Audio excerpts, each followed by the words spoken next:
இந்த தகாத பாடலை பாடின 2 காரியம் நடக்கும். ஒன்று என்ன நடக்கும்னா, கர்த்தருடைய வசனத்துக்கு முக்கியத்துவம் கொடுக்கவே மாட்டோம்.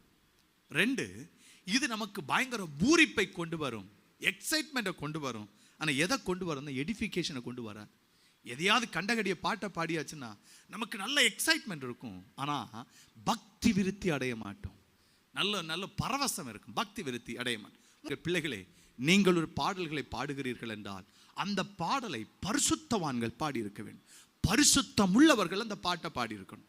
பரிசுத்தம் இல்லாதவர்கள் அந்த பாட்டை பாடினா நானும் நீங்களும் பாடுவதற்கு நான் கையில் வைத்திருக்கிற வேதம் அனுமதி தரல. வாசிங்கள். அவன் பாடலால் உங்களை தன் பக்கம் இழுக்க மாட்டான், பாடலால் உங்களை தேவன் பக்கத்தை திசை திருப்பி விடுவான்.